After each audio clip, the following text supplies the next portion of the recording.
Well, hello and welcome back, my Body Language buddies. My name is Jesus Enrique Rosas. I'm the Body Language guy, and welcome to episode 71 of the Jesus Enrique Rosas Show. We are live through YouTube, on X, and on Rumble. You just have to look for Jesus Enrique Rosas. Also, after this show ends, you will be able to listen on your favorite podcasting platforms, Spotify, Apple Podcasts, Amazon Music, iHeartRadio. There we are. So we are ready to begin. I'm pretty much let me check that everything is going all right in on Rumble, the Rumble stream doing well, and on X just have to check that everything on X looking fine. Remember that the heart and soul of this show are your comments on the live chat. There you are. I will keep an eye on them. We have a few topics today. We have a lot to cover. We are so close. We are so close to perhaps the longest month in years. You know that January are elastic in themselves. But this one has been so long. Did you receive my email today? Did you get my email today? So many of you, I sent you an email earlier. And I will be talking today about the content of that email. But if you don't want to miss my emails, my awesome emails, remember to download my 100 body language tips right in the description of this video. And you will be subscribed to my emails and you will get my daily, they should be a daily emails. I'm beginning to write daily. I usually have what I'm going to write about. No, I will tell you, by the way, and will tell you eventually, maybe at the end of this live stream, maybe in the weekend, maybe we'll have a laid back gaming stream. I'm planning that maybe we can have a gaming stream, have a pause from all the politics and all the crazy stuff. And maybe I will tell you why I'm writing the way that I'm right there. Thank you, SSJB, for your comments on today's email. And I'm forgetting something. Oh yeah, my X, where's my X Pro dashboard? Just in case anything happens. Here you go. So many things happening, in fact. So many things happening. It's hard to keep up. I try to do my best to bring you the absolute best of every day. It's quite hard. We should. This would be like a 24/7 stream every day, just looking at what's going at my X dashboard, like every 30 seconds. This is a live for today, JMA. This is episode 71. We are starting like almost 1 hour late. But that's the thing. That's I hope to catch up with everything tomorrow. And go back to our usual time slot. I'm gonna start with one provoking thought. That kind of a joke, kind of a trolling today. Open letter to the members of the U.S. Senate.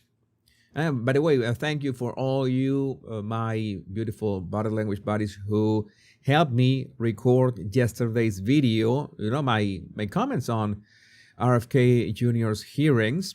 I'm recovered from the allergies.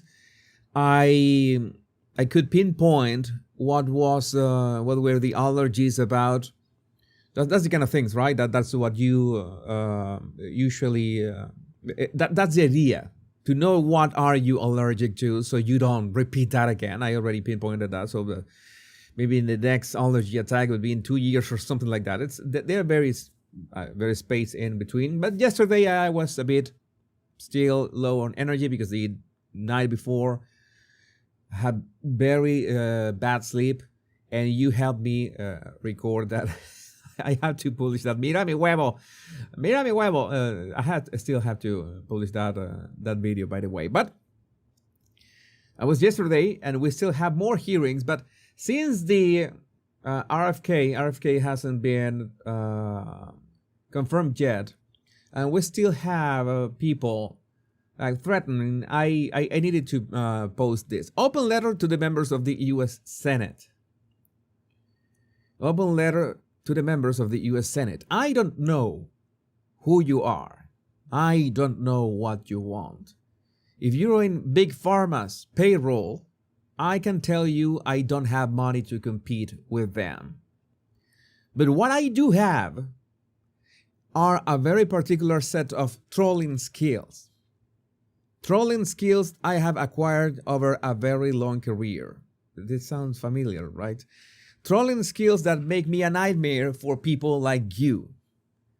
If you confirm RFK Jr., that will be the end of it. I will not look for you. I will not pursue you. But if you don't, I will look for you, I will find you, and I will kill your career. Signed, Jesus Enrique Rosas, the Body Language Guy. So there it goes. There's my threat, so to speak, to the U.S. Senate. Of course, half trolling, half serious. You know, if RFK, Nicole Shanahan has already said that she's going to put her $1 billion fortune to make any senator who votes against RFK life is miserable. Scott Adams said that as well. Many people think as PTD was pledging $1 million to also to make these people's lives miserable. So a lot of people are jumping on the bandwagon. So yes, I would absolutely go full Liam Neeson on these people, but the trolling kind, maybe not the and people are asking me, well, what about Kash and Tulsi? It should be about Kash and Tulsi as well. It should be about Kash and Tulsi as well. And we have the hearings today. I will wait until we have the highlights of both hearings. I certainly hope that both of them, all three of them, are confirmed. We really need RFK, we need Kash, we need Tulsi, we need them of that cabinet.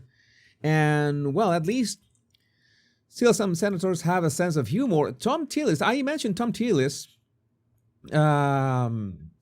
He was one of the who asked the intelligent questions for RFK to answer. He was asking the question, are you a conspiracy theorist? That was not a question in bad faith. That in fact was a question, and you know that it was not in bad faith because he, Tom Tillis, asked the question and he actually let RFK talk. You know that it's a Democrat. You don't even have to know which is which, because you know that if they ask a question and they don't let you answer, if they don't let RFK or Kash or Tulsi answer, if they keep interrupting, you know they are Democrats. You know those are Democrats. Team Young, Republicans have a Kash Patel bingo card today for all the nonsense they expect Democrats to whine about. This is the way to do it. Mock them for the grandstanding BS they are going to bring up before it comes up. And what is the Kash bingo? Here's the Kash bingo. This is very interesting. Thank you, Senator Tom Tillis. What are the Democrats going to bring up? Pam Bondi, QAnon, dark money, Steve Bannon, of course, the enemies list, Mar-a-Lago, Benghazi, the deep state. This is my favorite one. The deep state.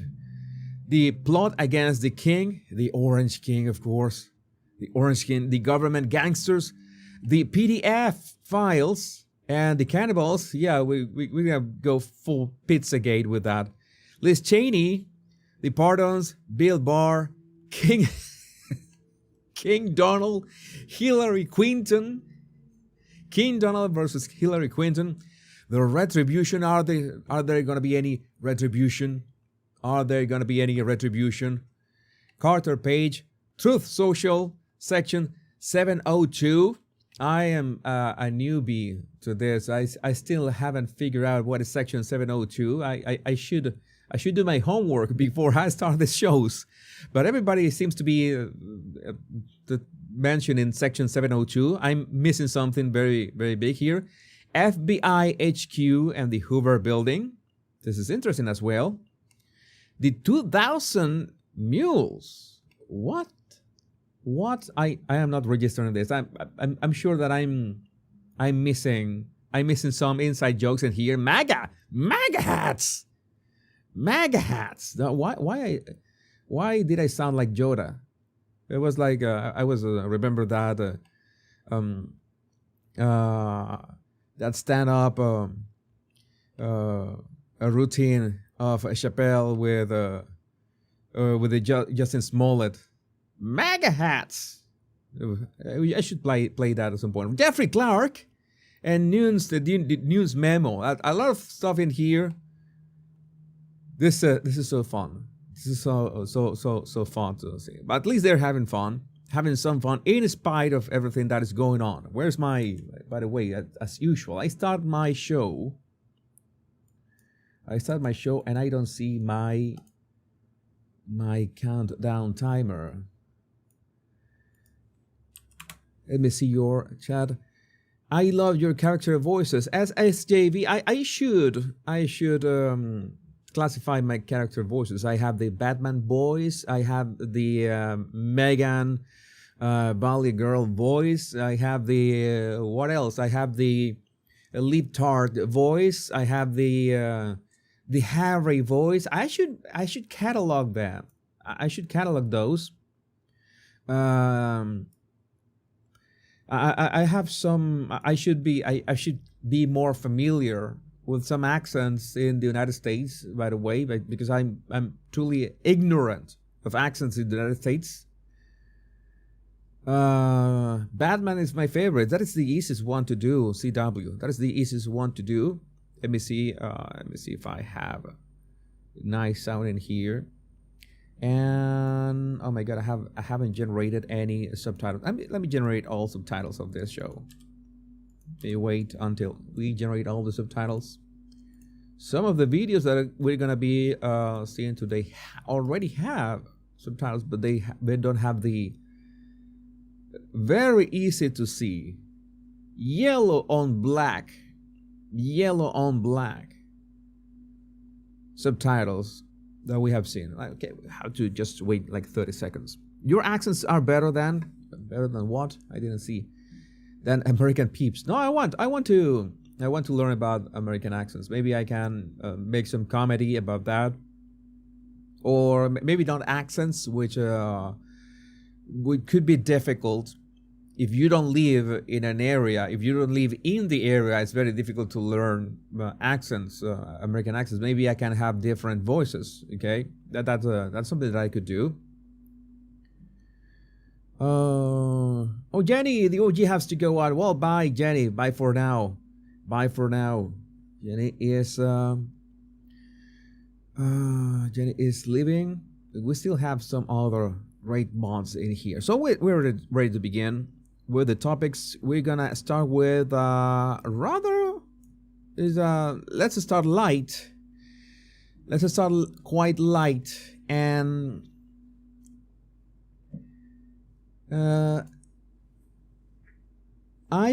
let's see. I didn't expect that Idris Elba was going to join the hordes of celebrities that we should not be listening to. But it happens that he said this. According to him, the knife crimes in the UK can be reduced by removing the sharp end of kitchen knives. I mean, I had to check twice if this wasn't a parody account, if this wasn't a joke, if this wasn't some kind of comedy skit. No, this is for real. The guy actually said that. I double checked it, and it's so baffling to, well, I don't know. This you need to listen to the man yourself. The truth is that okay. You have we need the actual format of. All right, this is the format of the captions. There we go. The truth is that kitchen knives are perhaps 25% of the knives used in most of the terrible crimes. That's one of the stats in the films. And those kitchen knives are usually a domestic situation. Okay. The kitchen knives are usually a domestic situation. I want to go back to make sure that that we confirm what he's saying.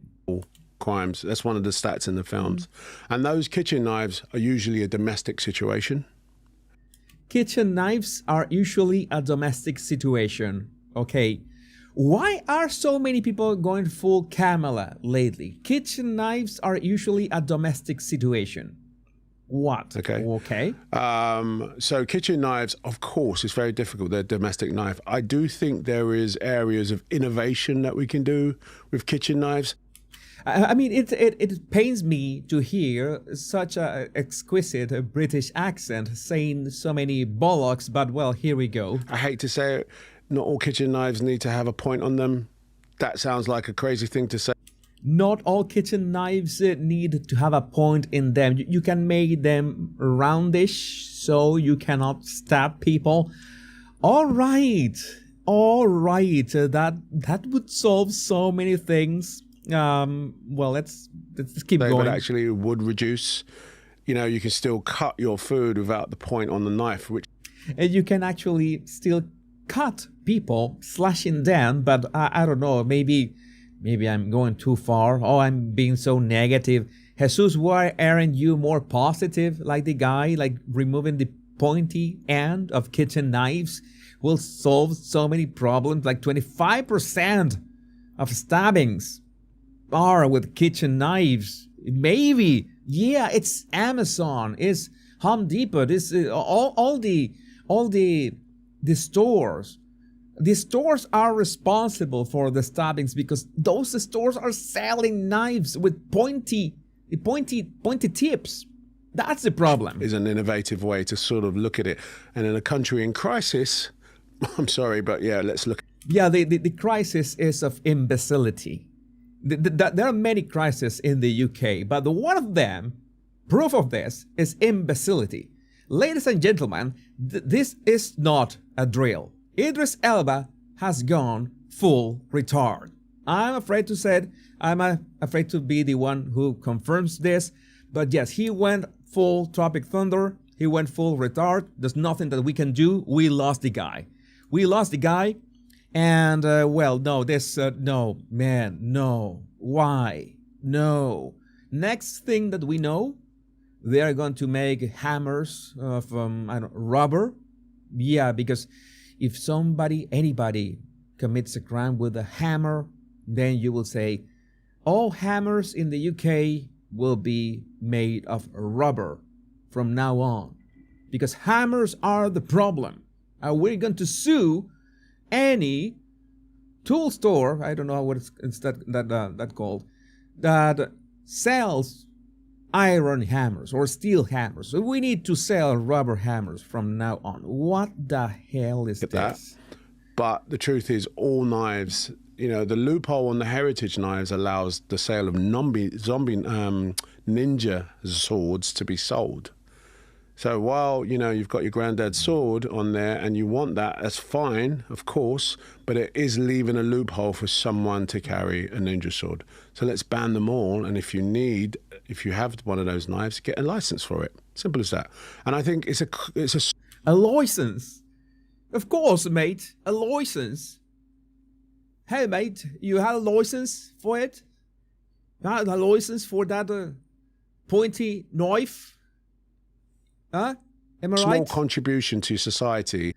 It's a small contribution to society. Oh, how kind of you, my God! This is useless. This is useless. At some point, I said maybe I can have, a pop culture channel to talk about pop culture, but no, it's that it is like bleeding. That imbecility. It's bleeding into politics in a way that it's unstoppable. So I can just talk about this in my own channel with no problem whatsoever. Yeah, maybe an umbrella. You can poke people's eyes with an umbrella. Maybe you have to ban umbrellas. Let's do something. Cork. Let's have this. I don't know. Let's use taxpayer money to buy tiny cork, tiny cork cylinders, and you put them in the tip of your knives and your umbrellas as well. So the cork, the cork prevents you from stabbing other people. That's nice. And if you're carrying a knife, hey mate, you're carrying a cork with your knife. Your knife has a cork in the and you can imagine the guy with a machete. He produces his machete, but the machete has a tiny cork in the tip. Oh mate, I think you have everything is fine here. You may I don't know, to go along your day. Yeah, there's crazy things happening in the UK. The UK has become, I'm sorry, but I know that I have many body language buddies, many of my friends are in the UK, but I have to tell you something. It's going to be hurtful. But we need to tell the truth in here. The UK has become that friend. We all have that friend. That everything happens to that friend. And when your life goes, let's say not ideal way, you know that you call that friend, hey, how have you been doing? Has this and this happened to me and this, and after 10 minutes talking to that friend, you feel good about yourself. Oh my God, life is smiling at me, like, because we all have that friend that everything happens to him, and the UK has become that friend for the world. No matter where you are, you just have to turn into the BBC's news or the Guardian news, and you look at that for 10 minutes, and then you get, good God, what is happening in there? And you feel good about yourself. Sorry, I am sorry. Yeah, the UK, you're serving something for the rest of the world. When the rest of the world feel bad about themselves, they just tune on to the UK news, and well, everybody feels better. Just it's a fact. It's something that I hope that it wasn't the UK, because I happen to love the UK, and I've told you that so many times. But I am just a messenger. I'm trying to make sense of this, and well, let's just finish watching this just in case. Society, if you say, right, I'm going to back. We'll live in a society that I'll get a license for my granddad's sword, because it is leaving, these kids vulnerable. Oh yeah, the license. Yeah, the license. I need to get have you got a license for that machete, mate? No, man. This is what the F is going on in the UK, and we already know what is going on with celebrities. What is going with the UK? The UK is not okay. So I would love to know what you think about this in the comments, because this is just insane. This is just insane. Oh my God, let me check that. I used to think the UK had it together. Yeah, it's we used to think that. And I would love for so many things to be fixed in the UK, but yeah, it's not happening. It's not happening anytime soon. And let me see. Oh my God. I'm seeing some breaking news right in my phone right now. But well, remember that invest in core companies. Core companies are going to be, at least in the UK, are going up. You can carry your machete, your ninja sword, your kitchen knife, as long as you have a tiny cork in the tip, you will be okay. And Tessa Jetta, speak British, Jesus. I don't want to butcher the British accent. I haven't practiced my British accent in some time. No, I need to rehearse. Stick as stone may break my bones, but the words will put UK citizens in prison for 22 years. Yeah, Rob Shenley. That's a fact that you can get in jail for a Facebook post. They went full 1984. And speaking of the UK, I want to have a passing mention to Father Calvin Robinson, who was trolling everybody. I could have a license. I could have a license to troll. You don't need a license to troll. You just have to make sure that you don't get caught in the UK. But in terms of trolling, Father Robinson did this, and I just need to show you this clip. It was very fun. This I see as the last stand for the West. This is the last stand for Christendom. It's make or break time. The whole of the old world is crumbling. Every country in Europe is embracing death. America, as far as I could see, is the only country fighting for life. And that's down to you guys. So God bless all of you for what you're doing. Please keep doing it. I hope that I can encourage you. And my heart goes out to you. God bless. Yeah, that is pig trolling. That is pig trolling, something that we should all be doing at some point. My heart goes out to you. Oh my God, oh my God, oh my God. Oh my God, that is my Harry voice. That is my Harry voice. Oh my God. He's doing the Nazi salute. What? Yeah, this is big trolling. I really encourage people to troll the status quo, but try to not do it while you're inside the UK.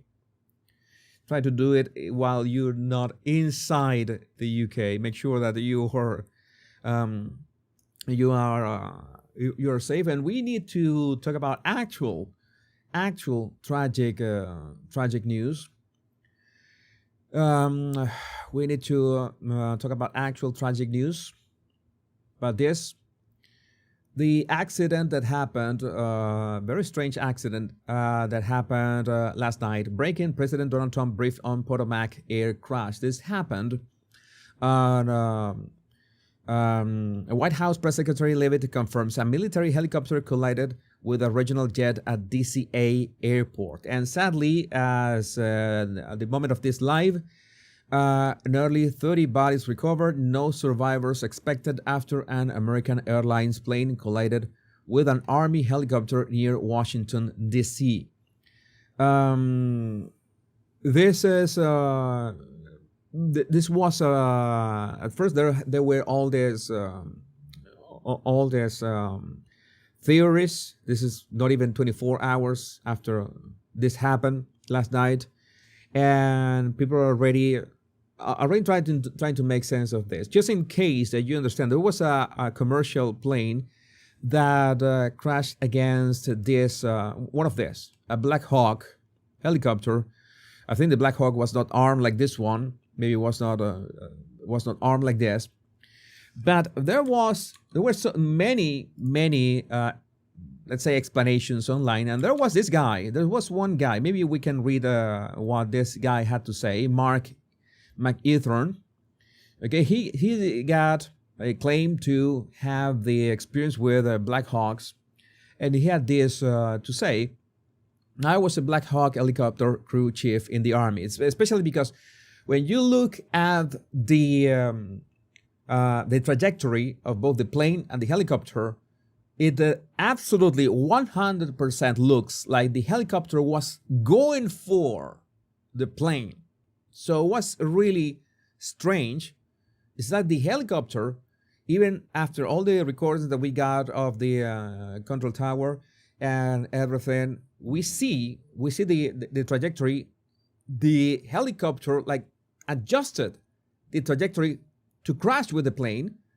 Was it an accident? And people say, no, this must be deliberate. I look at that last night and it looked deliberate by any measures. But then this was this guy. I saw not only his explanation, but other people were confirming that they were pretty much okay with this. I was a Black Hawk helicopter crew chief in the Army. I was even a flight instructor. This means that I trained crew chiefs and ensured that they completed all training annually to maintain their flight ratings. One massive responsibility we had was to be the eyes for the pilots. We handled airspace obstacle avoidance and communicated potential risks to the pilots.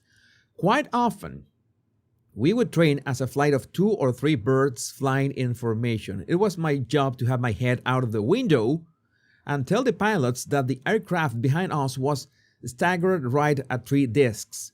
We measure close distances in terms of the diameter of our rotor discs. I can tell you, after doing this for hundreds of hours, even when you know exactly where a Black Hawk is and you have night vision goggles on, it is extremely hard to see the aircraft.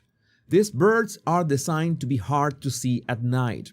The red and green lights on the side get lost in the lights of the city below. And that's another thing that other pilots were saying. You have to understand that this is not like you just have the helicopter and the plane and nothing else. You have many other planes in the sky, both about to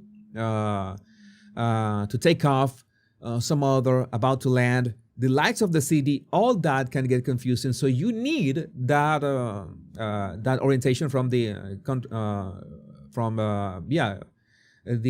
control tower to be able to have your bearings and avoid this kind of accidents. Seems that the helicopter was in some training routines, which the Potomac seems to be like the usual place for that. Incredibly difficult to see. If you are above the helicopter, even if it has its floodlight or spotlight, two different lights on, underneath it, it's still hard to see the bird because all of that illumination is below the airframe. So in fact, the plane was coming down on the helicopter. That's what happened. And the helicopter should have seen the plane, but pilots are talking to each other about what they are observing on the instrument panels. This means neither are looking outside the aircraft. Another thing people should know is just how busy things can get on the aircraft. The crew chief might be conducting a fuel check, where we would also be looking up to the cockpit and the fuel gauge and the clock. This can lead to moments where all three people on the aircraft are all looking inside the aircraft. It's not supposed to happen that way. We are supposed to announce when we are coming inside or are back outside the aircraft, but that doesn't always happen. Also, in cities like DC, the radio traffic is constant and can make it hard to filter out what is important for you to listen to. Checking instruments, doing math, reading checklists, and listening to multiple radios all at the same time is hard. Mistakes happen. Anyone out there telling you that they find the aircraft collision to be suspect have never been in a flight crew and they have zero idea what they are talking about. Ignore them all, and better yet, mock the hell out of them. So this is his take on this. I've seen other takes that the air traffic controller told the helicopter, do you have visuals of the plane?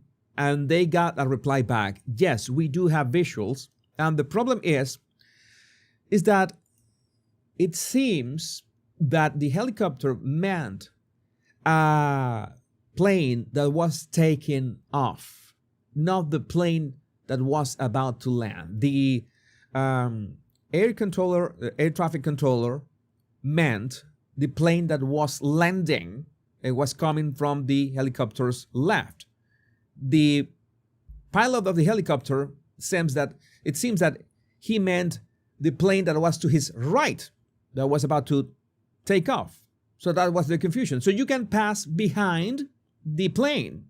So that's what the air controller told the helicopter pilot. So that was the part of the confusion, because, okay, this plane is taking off, so no big deal. They never saw the plane that was right on top of them. And yes, that's a reality.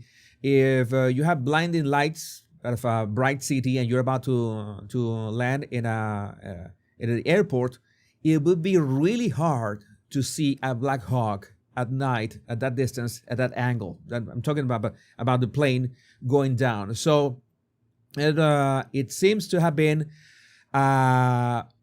extremely tragic accident. Altitude was crucial as well. David Crawford, I agree.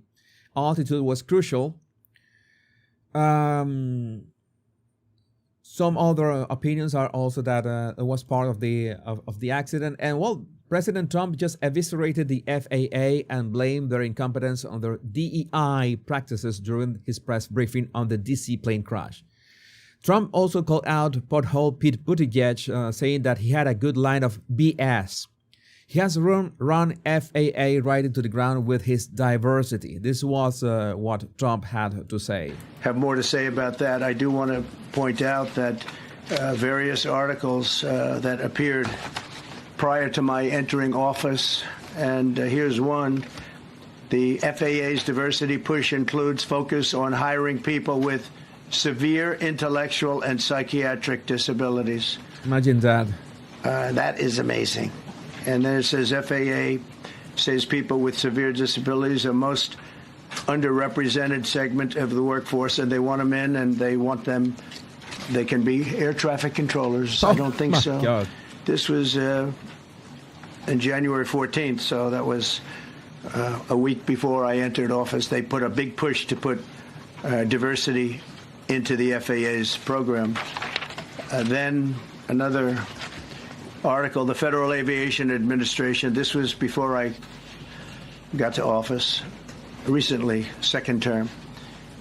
The FAA is actively recruiting workers who suffer severe intellectual disabilities, psychiatric problems, and other mental and physical conditions under a diversity and inclusion hiring initiatives.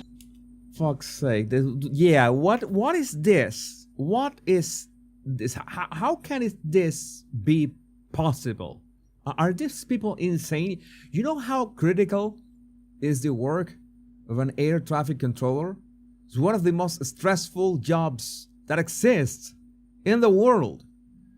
And imagine the responsibility that you have. Spelled out on the agency's website. Can you imagine? These are people that are, I mean, actually, their lives are shortened because of the stress that they have. Yeah. Brilliant people have to be in those positions, and their lives are actually shortened, very substantially shortened because of the stress, where you have many, many planes coming into one target, and you need a very special talent and a very special genius to be able to do it. Targeted disabilities are those disabilities that the federal government, as a matter of policy, has identified for special emphasis in recruitment and hiring. The FAA's website states they include hearing, vision, missing extremities, partial paralysis, complete paralysis, epilepsy, severe intellectual disability, psychiatric disability, and dwarfism all qualify for the position of a controller of airplanes. What the fuck? Hearing and seeing disabilities qualified for air traffic controllers. How can they do that? How is that possible? It's pouring into our country, pouring into a little spot, a little dot on the map, a little runway. The initiative is part of the FAA's Diversity and Inclusion Hiring Plan. Think of that. The initiative is part of the FAA's Diversity and Inclusion Hiring Plan, which says diversity is integral to achieving FAA's mission of ensuring safe and efficient travel. I don't think so. I think it's just the opposite. The FAA website shows that the agency's guidance on diversity hiring were last updated on March 23rd of 22. They wanted to make it even more so. And then I came in, and I assume maybe this is the reason. The FAA, which is overseen by Secretary Pete Buttigieg, a real winner. That guy's a real winner. Do you know how badly everything's run since he's run this Department of Transportation? He's a disaster. He was a disaster as a mayor. He ran his city into the ground, and he's a disaster now. He's just got a good line of bullshit.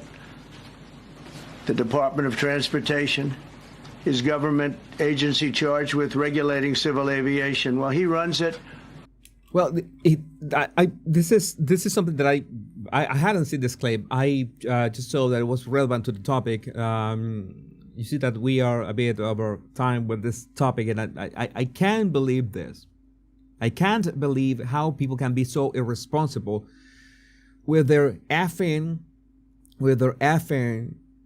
DEI stuff, the diversity, equity, and inclusion that is killing people. DEI is literally, we have seen it, has literally killed people. Prove me wrong. Prove me wrong. Just go ahead. I would love somebody to prove me wrong on this. Air traffic controllers with disabilities. No, let's say this.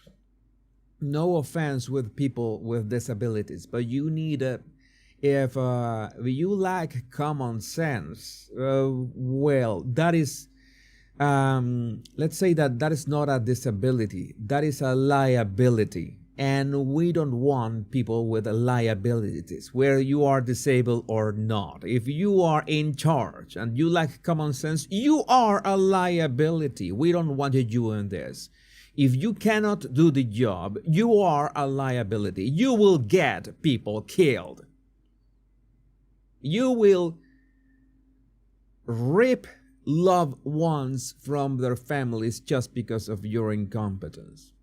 Just because of your gross, I don't know, delusional belief that you somehow can do a job that you cannot do. You and those who enable you, all of you are murderers. It's that simple. You have blood in your hands only because of your incompetence. There's no other description. If you are not qualified for the job, don't take it. If somebody cannot be on the peak use of their abilities, to be able to, I don't know, to be for 6 hours or more. I don't know how long are the shifts. How long are the shifts of air traffic controllers? Should it be more than let me see. Let's ask for perplexity. Don't apply. Don't do this. Don't do this to you or anybody else. But the problem is that sometimes people with disabilities are even pushed into this. It's like, okay, you have to do this. You have to do this because we need to fill a quota. It's a good thing that all DEI initiatives, at least in the federal government, have been neutralized. And if things go well, this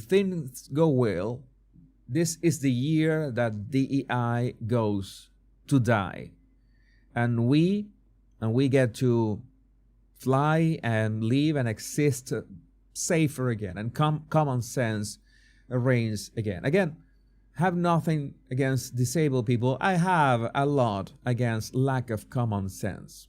That is the actual liability. But I still would like to know what you think about this in the comments. Let me see your live chat. Oh my God, it was intense. How long?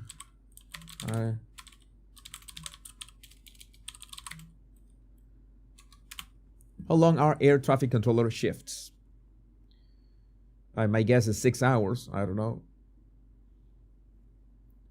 What air traffic controller shifts typically range from 8 to 10 hours? 8 to 10 hours. The standard shifts usually 8 hours long. How can you be on your senses, on the top of your attention for 8 hours? What? The maximum shift length is 10 hours. So thank you FAA regulations. My God. Impressive. Just impressive. Yeah, 8-hour shifts.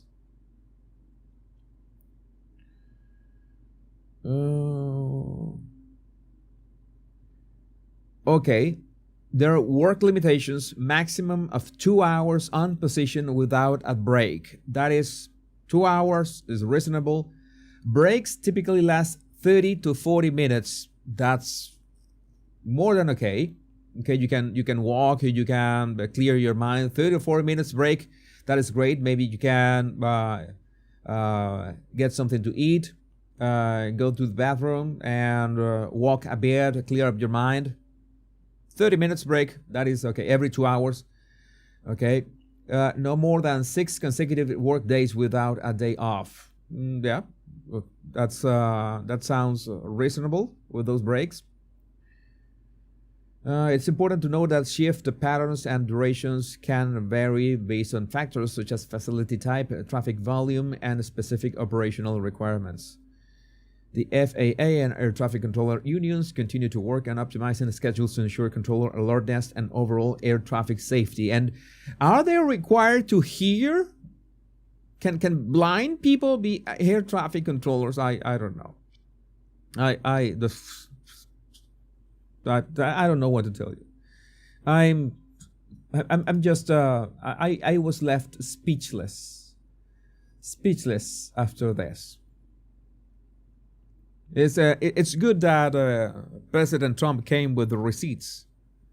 Those receipts are what we needed. By the way, let me see what is the next topic we have. Okay, the next topic has to do with Trump as well. The next topic has to do with a hoax that all the left-leaning media, or libtards, or however you want to call them, they wanted to make it seem that there was this erasure of all the help, of all the federal help and assistance of the government into Americans. Oh yeah, Trump is taking all that away, and well, I'm going to use this space, this 9 minutes, to make it clear that no, it is not so. President Trump just dismantled the fake media narrative on the funding freeze. I am restating right now, the media has purposefully created confusion about Social Security, Medicaid, Medicare, and, well, let's hear it from himself. Announced in 2015, and we won in 2016. We did very well in 2020, but we did really well just recently. And I'm restating right now to correct any confusion that the media has purposely and somehow, for whatever reason, created. Social Security, Medicare, Medicaid have not been affected by any action we're taking in any way, shape, or form.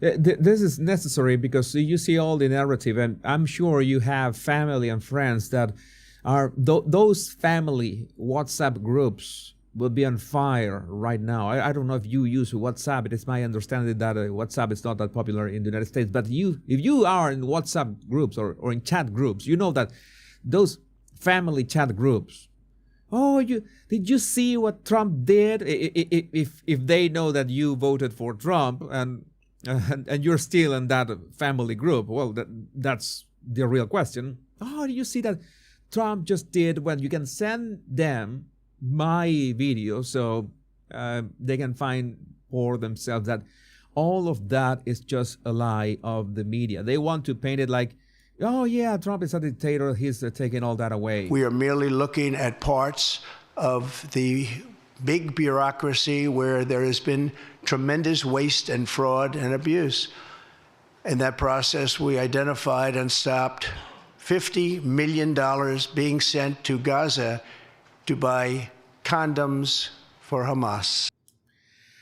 $50 million to buy condoms for Hamas. And before you do the numbers and you say that's a lot of condoms per terrorist, no, they were using the condoms to fabricate, let's say, balloon bombs, or yeah, it's kind of balloons that with explosives. So that's what they were using the condoms for. So Biden essentially approved $50 million in condoms for Hamas, for their terrorist efforts. You know what the Biden-Harris administration had already done and so many stuff, but this was outrageous. 50 million. And you know what's happened to them? They've used them as a method of making bombs. How about that? We stopped an attempt to make an illicit payment for illegal alien resettlement. We canceled $181 million in DEI training contracts. 181 million in DEI training contracts.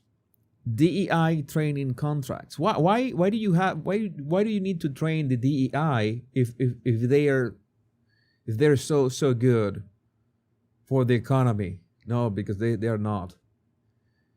Because they are not. This is just for the training of people in DEI, which maybe training people in DEI or how to hire people in DEI.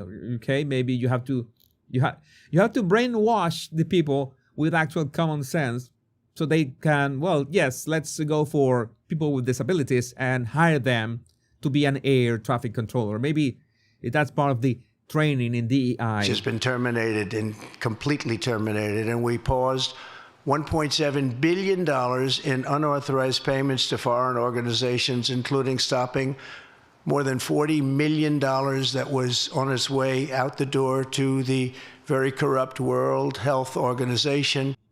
$40 million for the World Health Organization that, that they are less than worth nothing. They are net negative for the world. Which has not done its job and not done it properly. We also...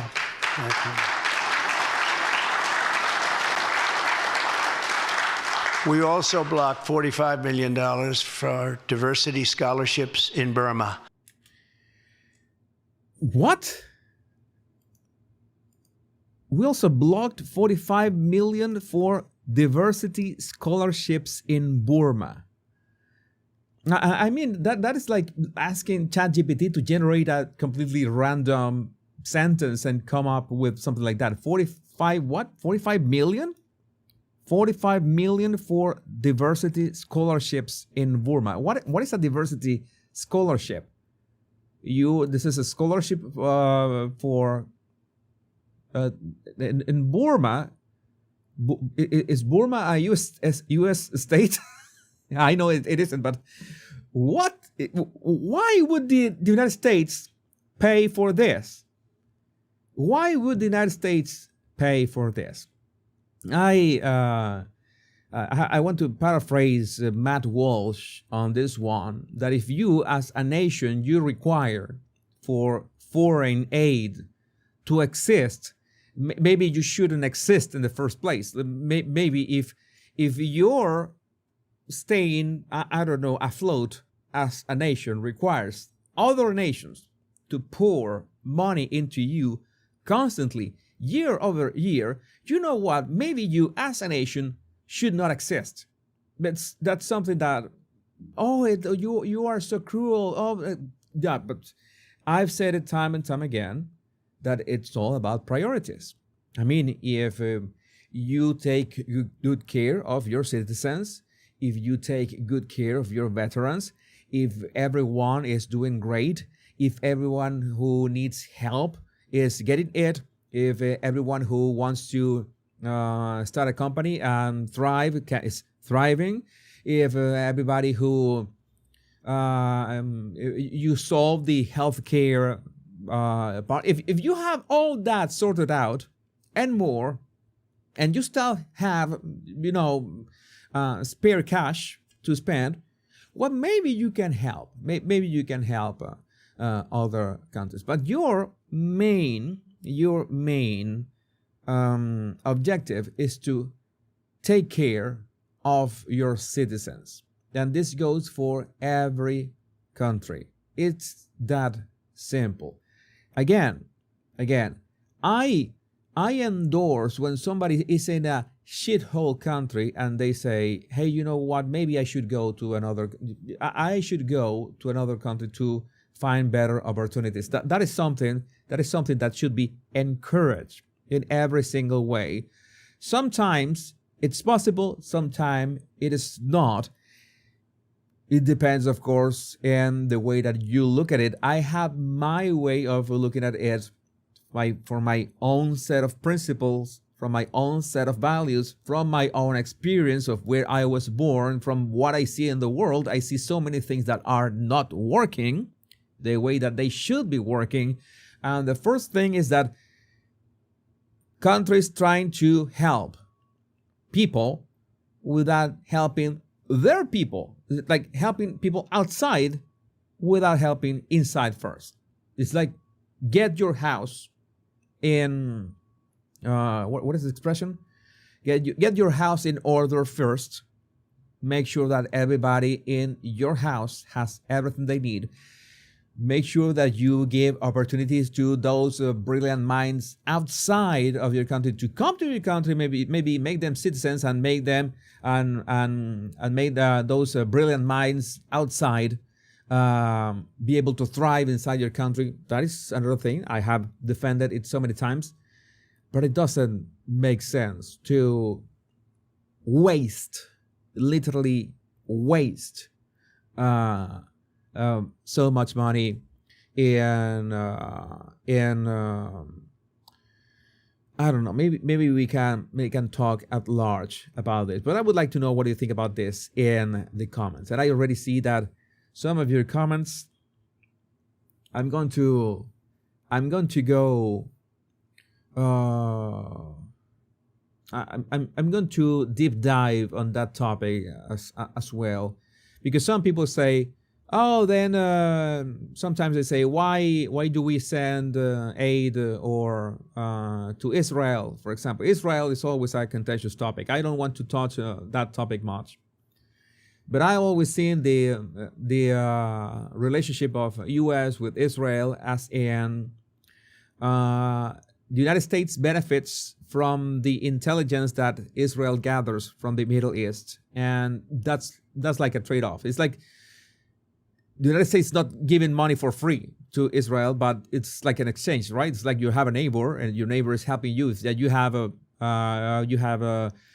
oranges, and your neighbor has potatoes, and you just trade oranges for potatoes, and that's great. That's a very simplified way of looking at that. Of course, I am not an expert in the topic. That's what in my limited understanding, what I've seen. I could be wrong, of course. I know that the topic of Israel is, again, a very delicate topic for many people. No, I don't believe the Jews are to blame for everything that's happening in the world. I think that is a really puerile or childish way of looking at things. But yes, there are a lot of things that can be said. By the way, I always say that, oh yeah, Matt Walsh says this. Matt Walsh has always said that the United States should cut every single aid to Israel as first. So again, people have different opinions. Candace Owens have some opinions. We could talk about this when I have more information, because I certainly don't feel prepared about that. I feel prepared to talk about body language and human behavior, but not that much about geopolitics at that level. It's not like I fear of getting into trouble or something, but it's more like I don't feel prepared to that my opinion could have an actual, that you have an actual vase. I want to. 702 is gathering foreign intel without warrants. Oh, thank you, Karen, Texas. Thank you, Karen, Texas, for that. I didn't know. I had idea that it was about an intel, but I don't know the details. Let me see.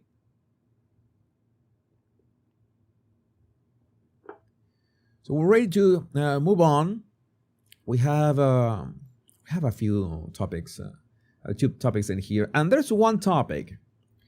DIR, thank you and welcome to Silver Body. DIR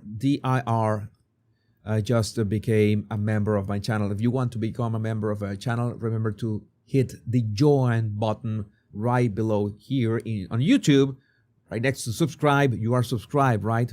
You're subscribed to my channel. Okay, when you can go also to the join button and become a member.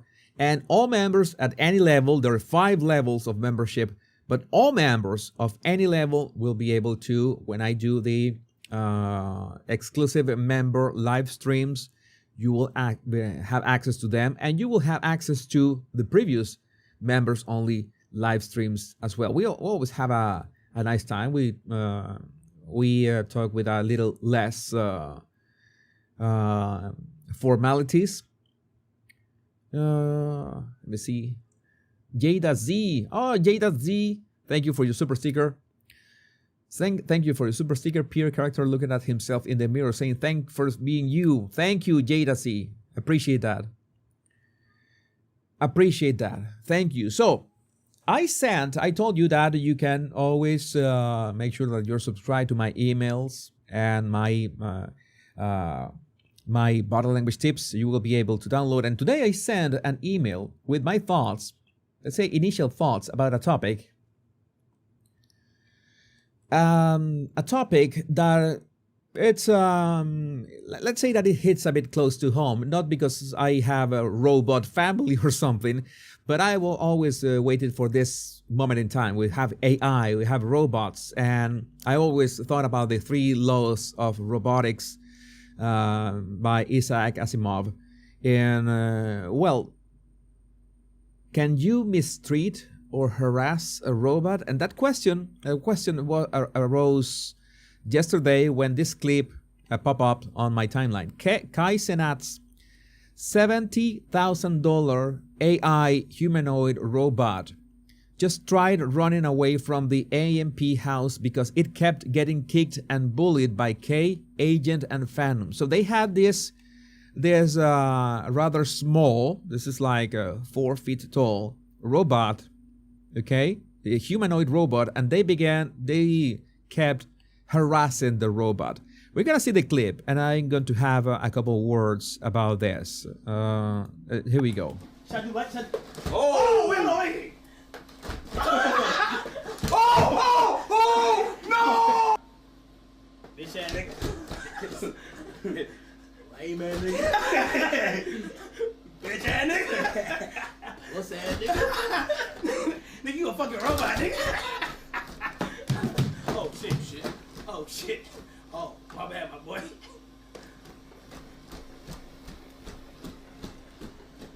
You gonna tell that nigga? Nigga, where your mom at, nigga? Where your mom at, boy? Where your mom's at, my boy? Where your mom? Oh! What the fuck was that? Wait, he's extra heavy, man. Watch out!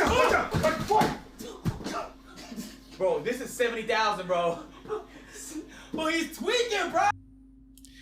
Okay, so let's talk about a minute. What I want to be clear about something, and that's something that I made really clear in the email. No matter what your mirror neurons and your very, let's say, healthy empathy that I know that all of my body language buddies have, your empathy is saying this is wrong. They shouldn't be doing this to the machine. The machine is not feeling anything. Okay, it's like a Roomba. It's like you have a Roomba, those vacuum cleaners that just crawl your space and they begin vacuum. And it's like you kick it. Okay, this is not much different than kicking your air fryer. When you kick your air fryer, well, you can damage your air fryer. Try to do that. Don't do that. Or you kick your car. It's the same. You're kicking a machine that's not feeling anything. And the programming of a robot, in this case, if it's a humanoid robot, in all cases, maybe it's gonna be okay. Maybe I can try to help with the kitchen. Maybe I can try to help cleaning things. It's extremely basic, has no feelings whatsoever. It can understand what is fair and unfair, but it will not be able to feel nothing. It's not gonna feel. He's having a seizure. You see that at some point it falls, and it's having like some kind of seizure. It's at that point. Let me see. It's a bit later than this. Has some kind of here. Has some kind of seizure. It is not a seizure. You see it. It looks like a seizure, but it's not a seizure. It's just a glitch. Maybe it's just a glitch on the programming. It's like ChatGPT can have a glitch. My technology here can have a glitch. It's only that we see a humanoid robot and it looks like a real human having a seizure. Having said that, Having said that, the real problem is not if we're going to have a Skynet situation in which robots are going to go all, Terminator on us. I certainly hope not. I have explained a couple times on my Twitter account. I have written a couple essays in which I highly doubt that is the case. I think that AI will just collapse before having to make that decision. But the problem that I see here is the humans themselves. And what do I mean by the humans themselves? It's like, it's just a machine. It's like kicking an air fryer. It's no big deal. All right, but this air fryer happens to have a humanoid complexion. It looks like a human being, a small human being, almost like a child. And that is the thing that begins to be kind of creepy, because, it is fun to kick this robot only because it's a robot. But what if, you find it fun. Let's say you find it fun kicking a robot, a humanoid robot. And let's say, this has happened, by the way, like that you are what we name in this channel a PDF file. And some entrepreneur says, hey, people like you like children way too much. Maybe we can make robots that look like children, and you can buy them for yourself, and you will not be hurting anybody because it's a robot. Maybe we can include some kind of silicone cover and stuff, and society will be fine. Is that right? Has anybody something against that? Let me give you another example. Was the other example that I was thinking about. Let's say that you like to stab things. We were talking about the knife and the pointy and all the stuff, kitchen knives. And let's see that you like to stab things, right? And you release that with, not in a video game, but with a real thing. And then you can do that with a real life-size humanoid robot that looks like a real thing, and it even screams and bleeds like a real thing. I don't know if you are seeing the problem in here. It's not a problem. It's just a robot. It's just a robot. It's fun. You're not harming anybody. Okay, but you're bullying the little humanoid robot. You're having child robots for stuff. You're having robots that can be stabbed. Are you seeing that this is a slippery slope? It's not the robot. The robot is not going to feel anything. The thing is the humans. The humans are going to use machines that look like other humans to go through a downward spiral of degeneracy and violence. And that made me think as well. About video games, because, I've killed my fair share of people in video games, okay, this digital video games. And I have to confess, I will openly confess right now, when I played Half-Life, the first time, there are scientists scattered through the facilities, and you can actually, let's say, torture the scientists in that video game. They're just shooting them in the foot, looking at them how they run, that they go to a corner, then you throw them a grenade, they blow up, and they blow in pieces. I did that, okay? I have to be open, I'm totally clear with you. But this is the kind of things that is a digital NPC. It's not even a real person on the other side of a machine. It's an NPC. You reset the game, and the scientist is there again, trying to help you.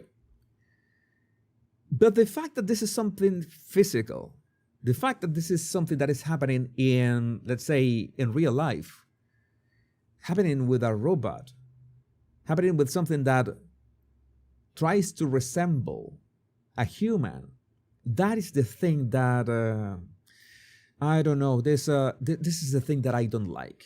I don't think this is going to end well. Again, not for the robots. The robots will be okay.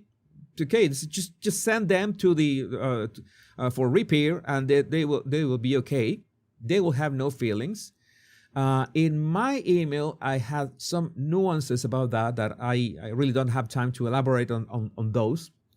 On the implications of robots being able to read our feelings, which they already do. I predicted that a few years, like 10 years ago, a bit more than that, like 14 years ago. In fact, I could mention that 14 years ago, I did a lecture about all the ways that machines were able to use cameras and sound and everything to read our emotions. So the real Skynet moment would be, it's not that there's going to be an uprising of robots, but the robots will be able to understand our emotions better than ourselves. And they would be able to hijack us via precisely our empathy. That is in fact a very fascinating topic and a very terrifying topic, because yes, many people nowadays are talking to ChatGPT. I have spoken to ChatGPT at large to explore ideas, to help me expose my own biases of thinking, the process and cons and things. And some people are using ChatGPT as a therapist. And these are the kind of things that we really have to talk about. Again, this topic of AI and robots is so vast. I love to talk about it because it cannot be stopped, and we are not ready to understand the implications of this. My opinion is that this is wrong, not because, oh, robots must have, if somebody says robots must have rights, you are out of your mind. It's like saying air fryers lives matter. No, this is just a glorified air fryer. This is just a glorified Roomba. Even if the robot can speak like a human, even if the robot has a silicone cover, it's a machine. That is not the problem. The problem are humans themselves. So again, this is the kind of topics that I don't have a clever way of wrapping it up, because you cannot wrap it up right now, because we are in this constant evolution of everything that's happening, and we need to understand how are we adapting to this, and how are people that are so alone. I mentioned you that there are AI girlfriends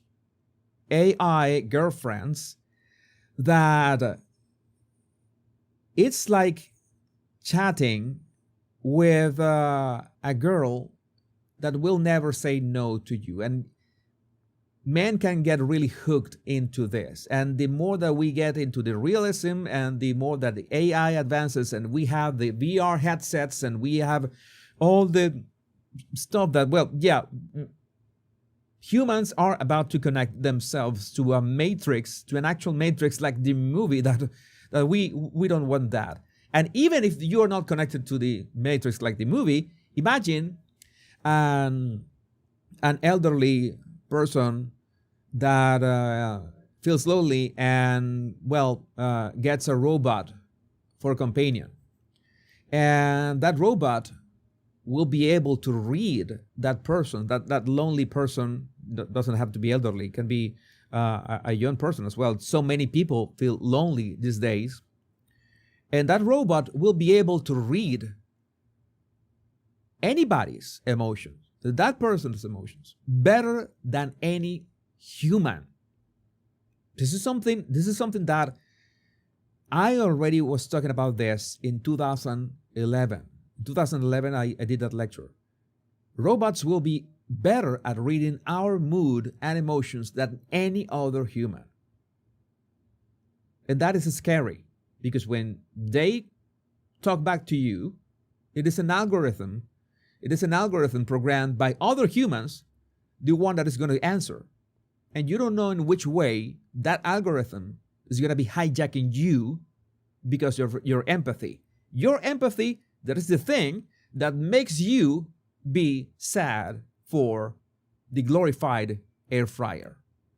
You get what I'm saying? I'm trying to be as clear as I am with all the implications of this. But again, I would like to know what you think about this in the comments. Yeah, this is so many of you. Some of you are pro AI. I just say that you cannot stop this. This cannot be stopped. What we can do is to realize, how do we adapt the fastest to what is going to happen, to what is happening around us. You cannot deny that it's going to be happen at some point, and we need those human tools to be able to sort all that is happening nowadays. See, I have an air fryer, not a robot. I had 2 air fryers, in fact. I have a robot, but it's a cooking robot. It's not really a robot. It's just a glorified. It's like a crock pot with a computer around that. That is the closest thing to a robot that I have. It's a cooking robot. It's very good for making rice and what is it, and stew. I felt weird feeling bad for a robot. I guess I have empathy. Yeah, we have empathy. That's something that in us is going to be triggered. What is interesting is that in this case, this robot doesn't look very much like a person. Doesn't even have a face. Okay, but even so, we feel bad for it. This is something that is going to confuse you a bit. But the more it looks like a person, if you add some silicone cover with a real face and you make it move its face, you will feel less empathy for it, because you will be approaching what is called the uncanny valley, something that looks human but doesn't quite look like human. Okay, and the closer you get to it, the more sense of dread inspires in you. Until well, if you can create replicants like in Blade Runner, indistinguishable from humans, that's another thing. That's when we are effed. We will be effed up if we can create actual replicants, things that we cannot distinguish from humans, and the only way to distinguish them is, I don't know, with tests or something, or some kind of scanner or something. We can get to that point. I don't think that would be that easy or practical. I think that would be, as in we're going to see some kind of development of humanoid robots to some point, but without being too human. Okay, without having all the silicone skin. We already know with the example I gave you that, yeah, people absolutely want, at some point will want to bang robots.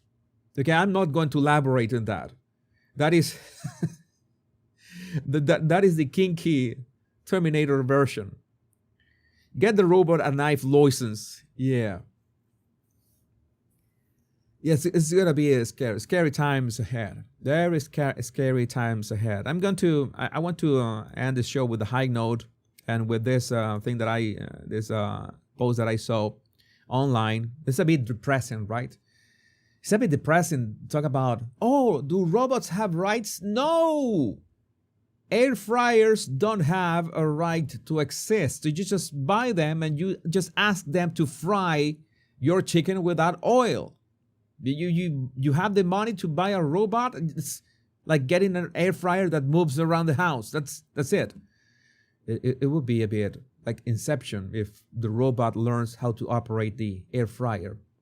And by the way, I always said that. I would love a robot that knows how to cook. That would be great for me. But at the same time, I would be worried sleeping at night knowing that in the kitchen there is an appliance that is not exactly an air fryer that knows how to use a butter knife. No, I would have to have some kind of vault that I lock from the outside and lock it in at night. So, well, I can sleep soundly at night, because you can imagine that chopping the carrots like at high speed, how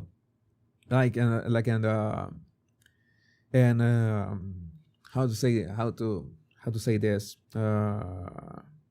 science fiction movies. But I wanted to end the show with a high note, something more light, and I saw this post. It was so interesting. It was shared by Harrison Schenk. You might know him from Save Your Sons on X. I overheard a father at Panera ask his kid what he wants to be when he grows up, and the kid said, maybe a garbage truck driver. Interesting. Instead of immediately saying, why not a doctor or a lawyer, the guy said how important that job was to keep the city clean, and then he asked the kid what about the job interested him. The kid talked about how cool the mechanism on the truck was and how people always waved to the garbage man. It was really nice how the dad encouraged him instead of defaulting to the standard response you'd expect from people.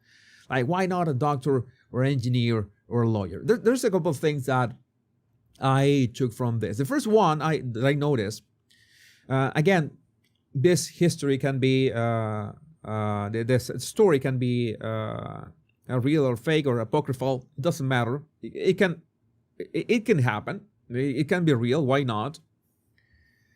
But whether if it's real or not, there's something that father did that is so important, not only with the kids, but with people in general.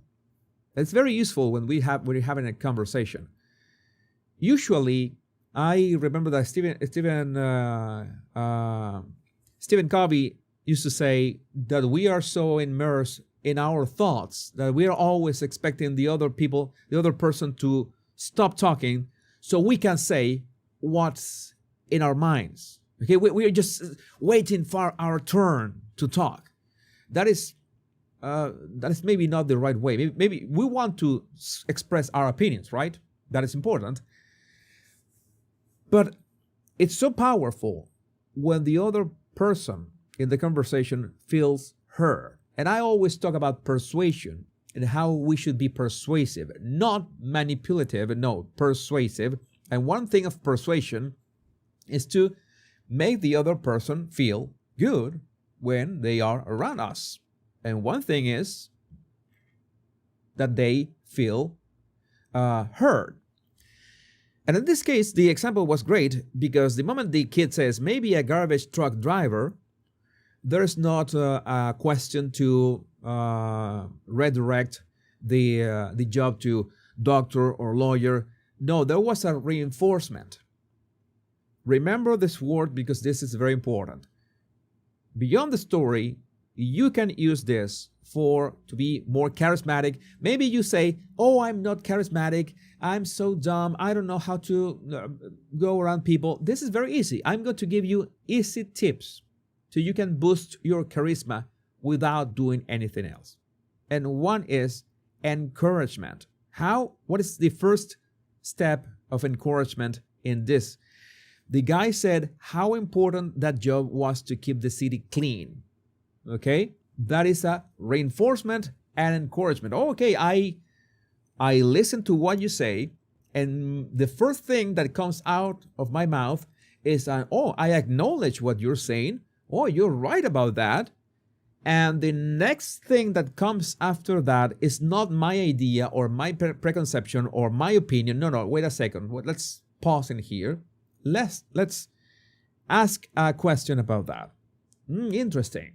I want to know what do you like the most from that? Okay, I want you to elaborate on that idea of yours.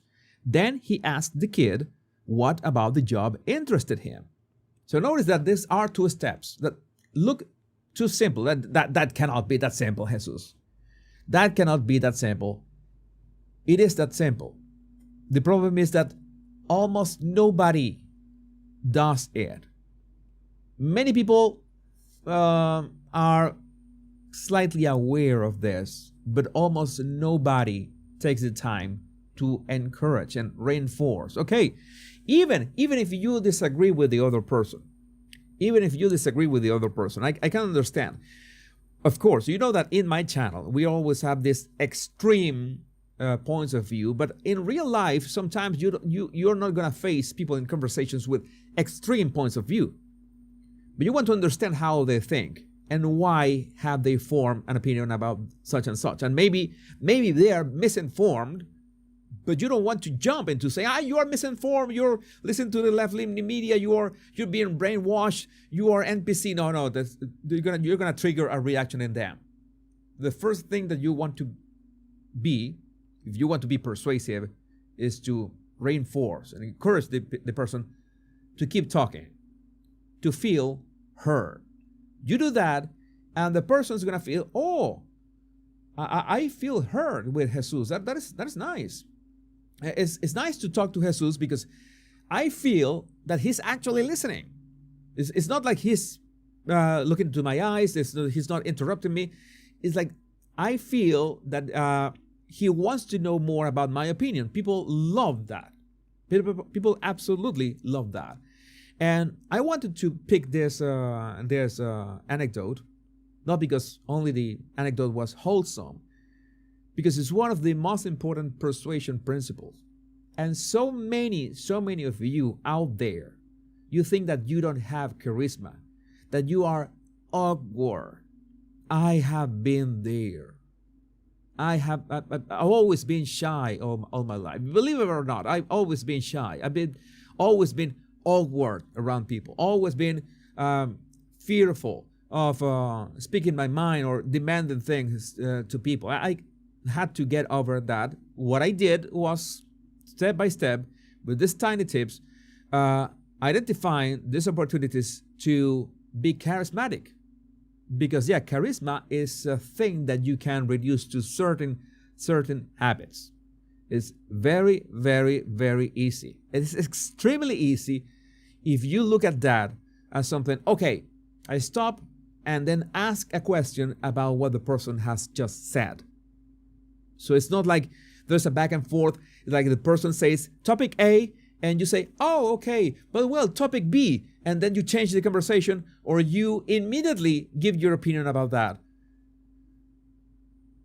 At some point you will. But you want to, let's say, how to make this.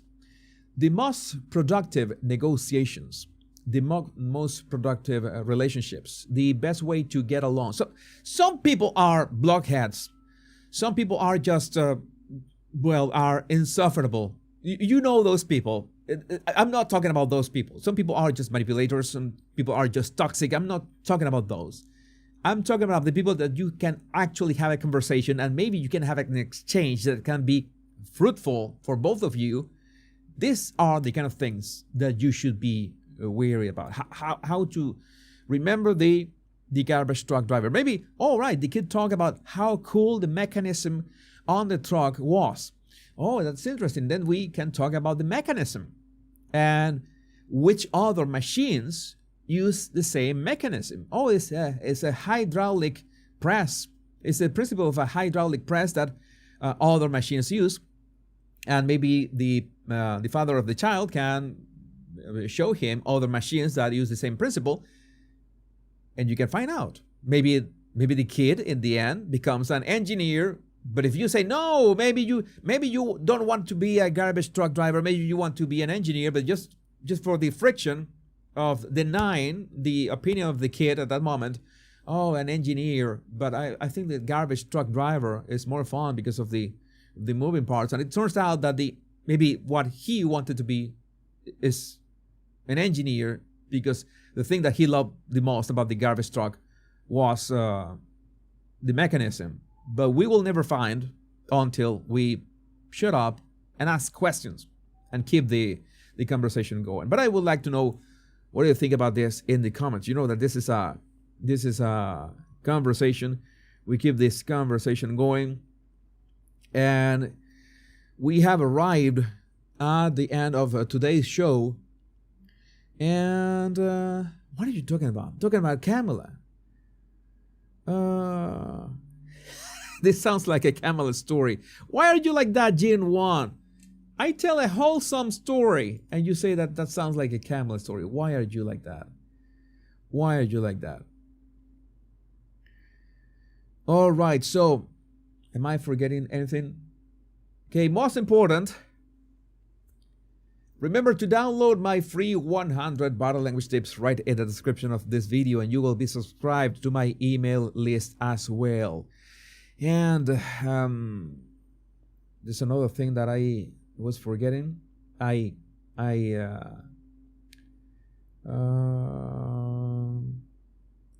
think I'm forgetting something, but well, let me highlight your chat one last time, and we're ready, almost ready.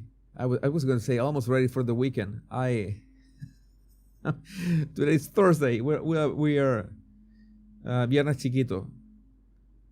We're about to see be Friday. So, my body language buddies, my name is Jesus Enrique Rosas. I'm the body language guy, and until we meet another video or another live or tomorrow in episode 72. Remember the most important words. Much love and bliss. Take care. Be safe. I love every single one of you. Bye-bye.